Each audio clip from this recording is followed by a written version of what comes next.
Hey there, this is Dr. Justin Marchegiani, and today's talk is going to be on how we use digestive enzymes, acid, and bile salts, basically digestive support, appropriately.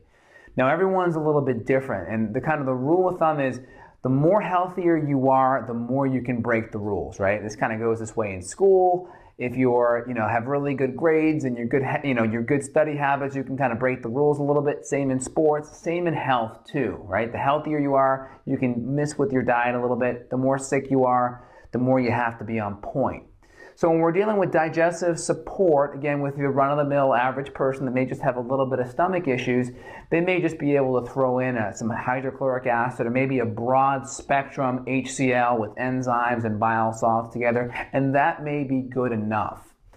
With a lot of my chronically ill patients or the patients that have had digestive problems for over a year or so, we have to get a little bit more fine-tuned and specific while the person heals, so we can get the right amount so we're not creating inflammation.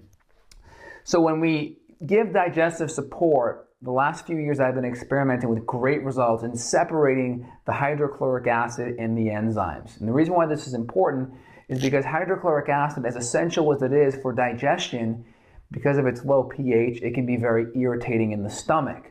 And when people have chronic issues, they tend to have atrophic gastritis, which is a thinning of the gut lining. So if this is our stomach over here on the right, what you're going to see is this black coating is the stomach, basically the protective membrane around the gut.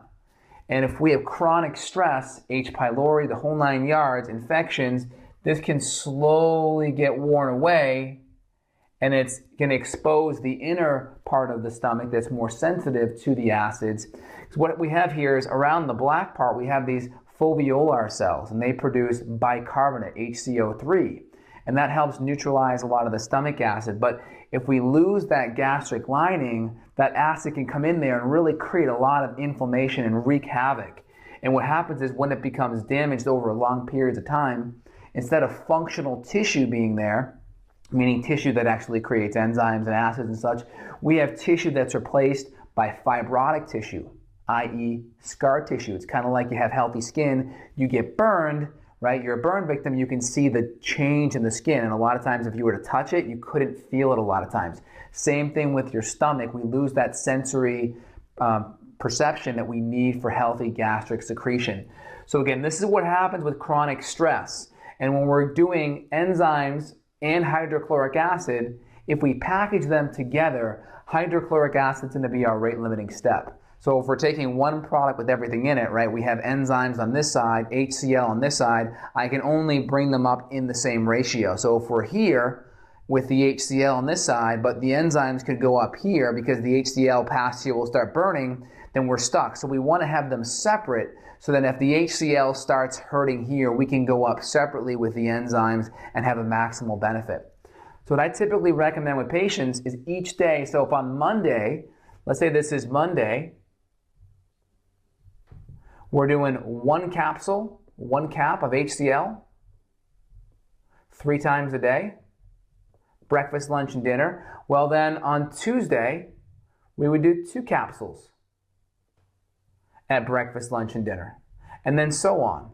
We do the same thing until we hit our maximal barrier. So typically with patients that are sensitive, it may be 1 HCL, it may be 2. So we find that benefit, whatever that number is. Let's say we're going to just circle 2. Let's say at 3 HCLs, that's where our symptoms occurred. So let's say symptoms occurred here.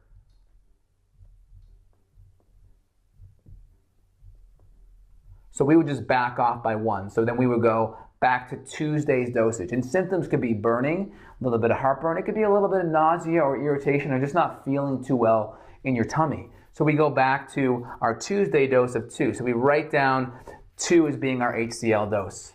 So we'll make a note on that.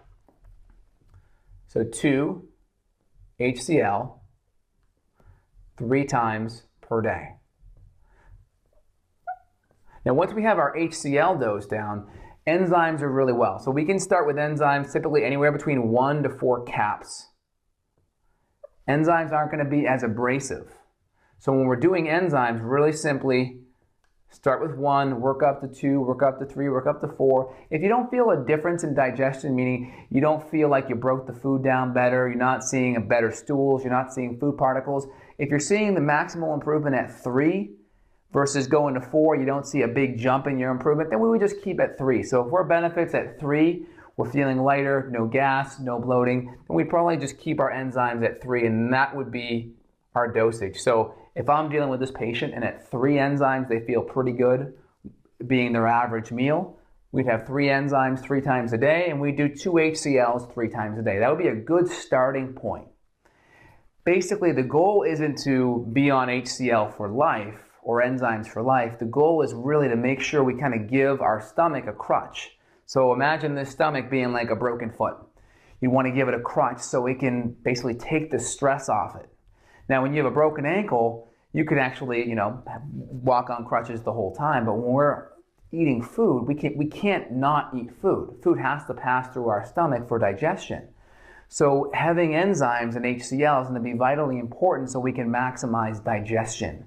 So that's going to be our program for how we dose the enzymes, how we dose the HCL. And again, if we don't have a gallbladder, we definitely have to be very careful with adding in bile salts. So if you don't have a gallbladder, if you have a history of hormonal issues, we definitely have to make sure some bile salts potentially are in there. A lot of times with the enzymes, we're going to have fat enzymes like lipase that can actually help as well. But bile salts will be important if you don't have a gallbladder. So dosing wise, we kind of already addressed that. HCL, hit your maximal dose wherever that symptom is, back off it by 1. Our symptoms were at 3 capsules, we back off to 2. When we're dealing with enzymes, we go up to our maximal benefit. Once we hit that benefit and we receive no longer an improvement by going up to the next dose, we would go back off 1 from there. So at 3, we feel good, no digestion issues, no bloating, no gas, our stools look good, we're not constipated. We go up to 4, we receive no extra benefit, we go back down to 3. And again, what's the root cause? So when we're dealing with food, some people are going to be super sensitive. So they may have to be on a GAPS or a specific carbohydrate diet, cutting out phenol, salicylates, maybe even going low FODMAP.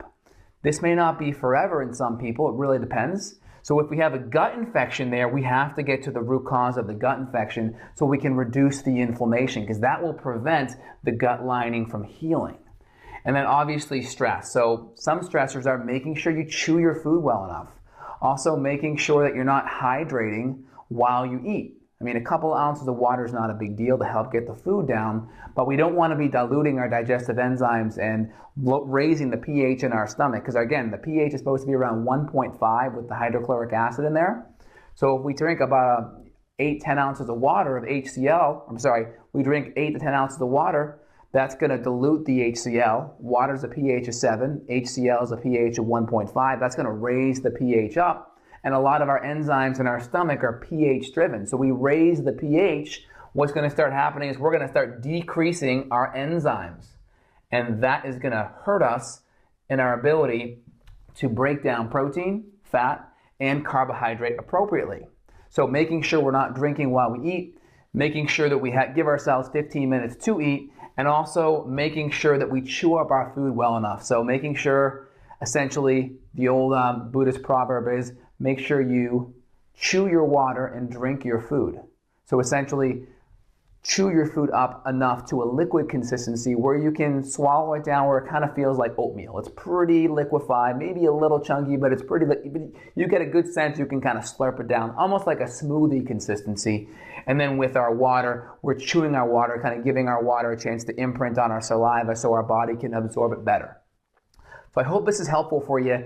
If you have a chronic gut issue, you haven't dialed in your diet, or you may have some chronic infections, maybe even a leaky gut as well, feel free and click on the screen or reach out below to get a hold of me.